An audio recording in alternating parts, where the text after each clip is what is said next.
एक जंगल में दो बकरियां रहती थीं। वो दोनों जंगल के अलग हिस्सों में घास खाती थीं। उस जंगल में एक नदी भी बहती थी, जिसके बीच में एक बहुत ही कम चौड़ा पुल था। इस पुल से एक समय में केवल एक ही जानवर गुजर सकता था। इन दोनों बकरियों के साथ भी एक दिन कुछ ऐसा ही हुआ। एक दिन घास चरते चरते दोनों बकरियां नदी तक आ पहुंची। ये दोनों नदी पार करके जंगल के दूसरे हिस्से में जाना चाहती थीं। अब एक ही समय पर दोनों बकरियां नदी के पुल पर थीं। पुल की चौड़ाई कम होने के कारण इस पुल से केवल एक ही बकरी एक बार में गुजर सकती थी, लेकिन दोनों में से कोई भी पीछे हटने को तैयार नहीं था। इस पर एक बकरी ने कहा, सुनो, मुझे पहले जाने दो, तुम मेरे बाद पुल पार कर लेना। वहीं दूसरी बकरी ने जवाब दिया, नहीं, पहले मुझे पुल पार करने दो, उसके बाद तुम पुल पार कर लेना। ये बोलते बोलते दोनों बकरियां पुल के बीच तक जा पहुंची। दोनों एक दूसरे की बात से सहमत नहीं थीं। अब बकरियों के बीच तू मैं शुरू हो गई। पहली बकरी ने कहा, पहले पुल पर मैं आई थी, इसलिए पहले मैं पुल को पार करूंगी। तब दूसरी बकरी ने भी तुरंत जवाब दिया, नहीं, पहले मैं पुल पर आई थी, इसलिए पहले मैं पुल पार करूंगी। ये झगड़ा बढ़ता चलता जा रहा था। इन दोनों बकरियों को बिल्कुल भी याद नहीं रहा कि वह कितने कम चौड़े पुल पर खड़ी हैं। दोनों बकरियां लड़ते लड़ते अचानक से नदी में गिर गईं। नदी बहुत गहरी थी और उसका बहाव भी तेज था, जिस कारण दोनों बकरियां उस नदी में बहकर मर गईं। कहानी से सीख, झगड़े से कभी किसी समस्या का हल नहीं निकलता, उल्टा इससे सभी का नुकसान होता है। इसलिए ऐसी अवस्था में शांत दिमाग से काम लेना चाहिए। एक घने जंगल में एक पेड़ पर मुर्गा रहा करता था। वह रोज सुबह सूरज निकलने से पहले उठ जाता था। उठने के बाद वह जंगल में दाना पानी चुगने के लिए चला जाता था और शाम होने से पहले वापस लौट आता था। उसी जंगल में एक चालाक लोमड़ी भी रहती थी। वह रोज मुर्गे को देखती और सोचती, कितना बड़ा और बढ़िया मुर्गा है। अगर यह मेरे हाथ लग जाए तो कितना स्वादिष्ट भोजन बन सकता है। लेकिन मुर्गा कभी भी उस लोमड़ी के हाथ नहीं आता था। एक दिन मुर्गे को पकड़ने के लिए लोमड़ी ने एक तरकीब निकाली। वह उस पेड़ के पास गई जहां मुर्गा रहता था और कहने लगी, अरे ओ मुर्गे भाई, क्या तुम्हें खुशखबरी मिली? जंगल के राजा और हमारे बड़ों ने मिलकर सारे लड़ाई झगड़े खत्म करने का फैसला किया है। आज से कोई जानवर किसी दूसरे जानवर को नुकसान नहीं पहुंचाएगा। इसी बात पर आओ, नीचे आओ, हम गले लगकर एक दूसरे को बधाई दें। लोमड़ी की यह बात सुनकर मुर्गे ने मुस्कुराते हुए उसकी तरफ देखा और कहा, अरे वाह लोमड़ी बहन, ये तो बहुत अच्छी खबर है। पीछे देखो, शायद इसलिए हमसे मिलने हमारे कुछ और दोस्त भी आ रहे हैं। लोमड़ी ने हैरान होकर पूछा, दोस्त? कौन दोस्त? मुर्गे ने कहा, अरे वो शिकारी कुत्ते, वो भी अब हमारे दोस्त हैं न। कुत्तों का नाम सुनते ही लोमड़ी ने न आव देखा न ताव और उनके आने की उल्टी दिशा में दौड़ पड़ी। मुर्गे ने हंसते हुए लोमड़ी से कहा, अरे अरे लोमड़ी बहन, कहाँ भाग रही हो? अब तो हम सब दोस्त हैं न। हाँ हाँ, दोस्त तो हैं, लेकिन शायद शिकारी कुत्तों को अभी तक ये खबर नहीं मिली है। ये कहते हुए लोमड़ी वहां से भाग निकली और मुर्गे की सूझबूझ की वजह से उसकी जान बच गई। कहानी से सीखा बच्चों, चतुर मुर्गा और चालक लोमड़ी की कहानी से हमें ये शिक्षा मिलती है कि किसी भी बात पर आसानी से विश्वास नहीं करना चाहिए और चालाक लोगों से हमेशा सावधान रहना चाहिए। किसी एक गांव में एक धोबी अपने गधे के साथ रहता था। वह रोज सुबह अपने गधे के साथ लोगों के घरों से गंदे कपड़े लाता और उन्हें धोकर वापस दे आता।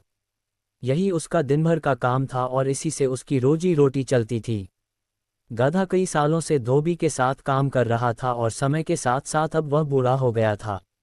बढ़ती उम्र ने उसे कमजोर बना दिया था, जिस वजह से वह ज्यादा कपड़ों का वजन नहीं उठा पाता था। एक दोपहर धोबी अपने गधे के साथ कपड़े धोने धोबी घाट जा रहा था। धूप तेज थी और गर्मी की वजह से दोनों की हालत खराब हो रही थी।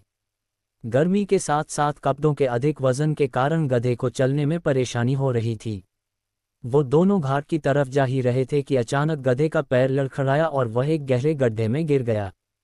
अपने गधे को गड्ढे में गिरा देख धोबी घबरा गया और उसे बाहर निकालने के लिए जतन करने लगा।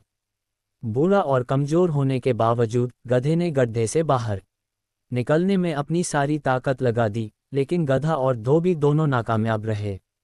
धोबी को इतनी मेहनत करते देख कुछ गांव वाले उसकी मदद के लिए पहुंच गए, लेकिन कोई भी उसे गड्ढे से बाहर नहीं निकाल पाया। तब गांव वालों ने धोबी से कहा कि गधा अब बूढ़ा हो गया है, इसलिए समझदारी इसी में है कि गड्ढे में मिट्टी डालकर उसे यहीं दफना दिया जाए। थोड़ा मना करने के बाद धोबी भी इस बात के लिए राजी हो गया। गांव वालों ने फावड़े की मदद से गड्ढे में मिट्टी डालना शुरू कर दिया। जैसे ही गधे को समझ आया कि उसके साथ क्या हो रहा है, तो वह बहुत दुखी हुआ और उसकी आंखों से आंसू निकलने लगे। गधा कुछ देर चिल्लाया, लेकिन कुछ देर बाद वह चुप हो गया। अचानक धोबी ने देखा कि गधा एक विचित्र हरकत कर रहा है। जैसे ही गांव वाले उस पर मिट्टी डालते, वह अपने शरीर से मिट्टी को नीचे गड्ढे में गिरा देता और उस मिट्टी के ऊपर चढ़ जाता। ऐसा लगातार करते रहने से गड्ढे में मिट्टी भरती रही और गधा उस पर चढ़ते हुए ऊपर आ गया। अपने गधे की इस चतुराई को देखकर धोबी की आंखों में खुशी के आंसू आ गए और उसने गधे को गले से लगा लिया। कहानी से सीखा बच्चों, धोबी का गधा कहानी से हमें ये सीख मिलती है कि मुश्किल से मुश्किल परिस्थिति में भी आप अपनी बुद्धि का प्रयोग कर कठिनाइयों को पार कर सकते हैं। एक समय की बात है, एक जंगल में नदी किनारे एक पेड़ पर कबूतर रहता था।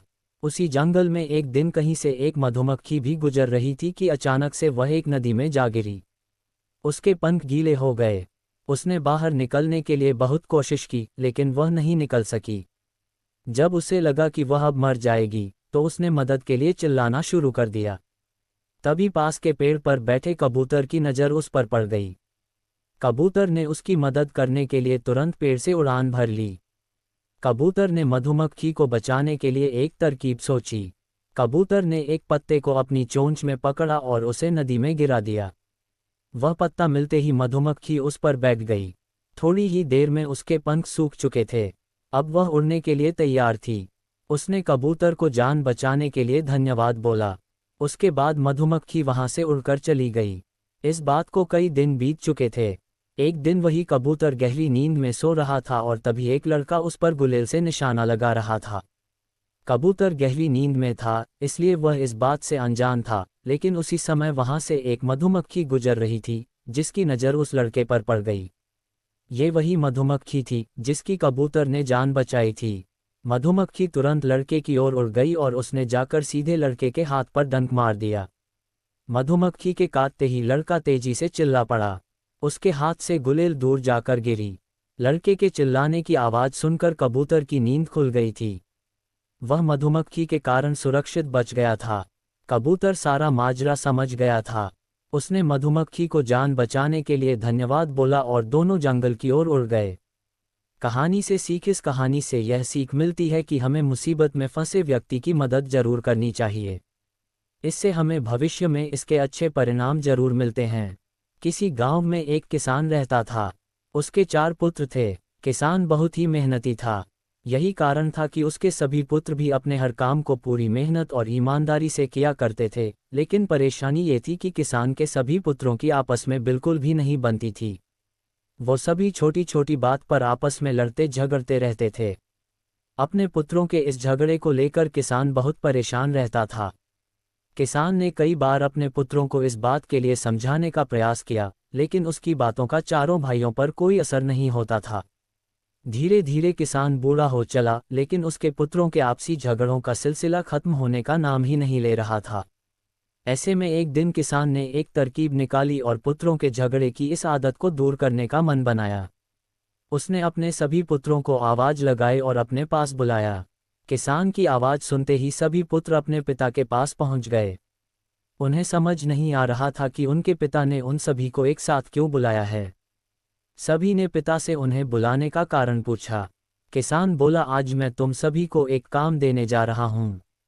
मैं देखना चाहता हूँ कि तुम में से कौन ऐसा है जो इस काम को बखूबी कर सकता है। सभी पुत्रों ने एक सुर में कहा, पिताजी आप जो काम देना चाहते हैं दीजिए, हम उसे पूरी मेहनत और ईमानदारी से करेंगे। बच्चों के मुंह से यह बात सुनकर किसान ने अपने बड़े बेटे से कहा, जाओ और बाहर से कुछ लकड़ियां उठाकर लाओ। किसान ने अपने दूसरे बेटे से एक रस्सी लाने को कहा। पिता के बोलते ही बड़ा बेटा लकड़ियां लाने चला गया और दूसरा बेटा रस्सी लाने के लिए बाहर की ओर दौड़ा। थोड़ी देर बाद दोनों बेटे वापस आए और पिता को लकड़ियां और रस्सी दे दी। अब किसान ने अपने बेटों को बोला कि इन सभी लकड़ियों को रस्सी से बांधकर उनका गट्ठर बना दें। पिता के इस आदेश का पालन करते हुए बड़े बेटे ने सभी लकड़ियों को आपस में बांधकर गट्ठर बना दिया। गट्ठर तैयार होने के बाद बड़े बेटे ने किसान से पूछा, पिताजी अब हमें क्या करना है? पिता ने मुस्कुराते हुए कहा, बच्चों अब आपको इस लकड़ी के गट्ठर को 2 भागों में अपने बल से तोड़ना है। पिता की यह बात सुनकर बड़ा बेटा बोला, ये तो मेरे बाएं हाथ का काम है, मैं इसे मिनटों में कर दूंगा। दूसरे नंबर का बेटा बोला, इसमें क्या है, ये काम तो आसानी से हो जाएगा। तीसरे नंबर का बेटा बोला, ये तो मेरे सिवा कोई नहीं कर पाएगा। चौथा बेटा बोला, ये तुम में से किसी के भी बस का काम नहीं है, मैं तुम सब में सबसे बलवान हूँ, मेरे सिवा ये काम और कोई नहीं कर सकता। फिर क्या था, अपनी बातों को साबित करने में सभी जुट गए और एक बार फिर चारों भाइयों में झगड़ा शुरू हो गया। किसान बोला, बच्चों मैंने तुम सबको यहाँ झगड़ा करने नहीं बुलाया है, बल्कि मैं देखना चाहता हूँ कि तुमसे कौन ऐसा है जो इस काम को बखूबी कर सकता है। इसलिए झगड़ा बंद करो और लकड़ी के इस गट्ठर को तोड़कर दिखाओ। सभी को इस काम के लिए बारी बारी मौका दिया जाएगा। ये कहते हुए किसान ने सबसे पहले लकड़ी के गट्ठर को अपने सबसे बड़े बेटे के हाथ में थमा दिया। बड़े बेटे ने गट्ठर को तोड़ने का बहुत प्रयास किया, लेकिन उसे तोड़ पाने में असफल रहा। असफल होने के बाद बड़े बेटे ने दूसरे नंबर के बेटे को वह लकड़ी का गट्ठर थमाते हुए कहा कि भाई मैंने प्रयास कर लिया, ये काम मुझसे नहीं हो पाएगा, तुम ही कोशिश करके देख लो। इस बार लकड़ी का गट्ठर दूसरे बेटे के हाथ में था। उसने भी उस गट्ठर को तोड़ने के लिए एड़ी चोटी का जोर लगा दिया, लेकिन लकड़ी का गट्ठर नहीं टूटा। असफल होने के बाद उसने लकड़ी के गट्ठर को तीसरे नंबर के बेटे को दे दिया और कहा, यह काम बहुत कठिन है, तुम भी कोशिश कर लो। इस बार तीसरे नंबर के बेटे ने भी अपनी पूरी ताकत लगा दी, लेकिन लकड़ी का गट्ठर बहुत मोटा था। इस कारण अधिक बल लगाने पर भी वह उसे तोड़ नहीं पा रहा था। काफी मेहनत करने के बाद जब उससे भी यह नहीं हुआ, तो अंत में उसने लकड़ी के गट्ठर को सबसे छोटे बेटे के हाथ में दे दिया। अब छोटे बेटे की बारी थी अपनी ताकत आजमाने की। उसने भी काफी प्रयास किया, लेकिन वह भी सभी भाइयों की तरह उस लकड़ी के गट्ठर को तोड़ पाने में सफल नहीं हुआ। अंत में हार कर उसने लकड़ी के गट्ठर को जमीन पर पटक दिया और बोला, पिताजी यह काम संभव नहीं है। किसान मुस्कुराया और बोला, बच्चों अब आप इस गट्ठर को खोलकर इसकी लकड़ियों को अलग कर लो और फिर उसे तोड़ने का प्रयास करो। चारों भाइयों ने ऐसा ही किया। इस बार सभी ने एक एक लकड़ी अपने हाथों में ली और आसानी से उसे तोड़ दिया। किसान बोला, बच्चों आप चारों भी इन्हीं लकड़ियों के समान हो। जब तक इन लकड़ियों की तरह साथ रहोगे, तब तक कोई भी तुम्हें किसी तरह का नुकसान नहीं पहुंचा पाएगा, लेकिन अगर तुम लोग लड़ते झगड़ते रहोगे तो इन अकेली लकड़ियों की तरह आसानी से टूट जाओगे। किसान की यह बात सुनकर अब सभी बच्चों को समझ आ गया था कि पिता उन्हें क्या समझाना चाहते हैं। सभी पुत्रों ने अपनी गलतियों के लिए क्षमा मांगी और वादा किया कि जीवन में फिर दोबारा कभी वे आपस में नहीं झगड़ेंगे। एकता में बल कहानी से सीख। एकता में बल कहानी हमें बताती है कि एकता ही सबसे बड़ी ताकत है। अगर हम आपस में एकजुट होकर रहेंगे तो कोई भी मुश्किल क्यों ना आ जाए, उसका सामना साथ मिलकर आसानी से किया जा सकता है। वहीं अगर हम एक दूसरे से लड़ेंगे और अलग अलग रहेंगे तो छोटी से छोटी तकलीफ भी जिंदगी पर भारी पड़ सकती है।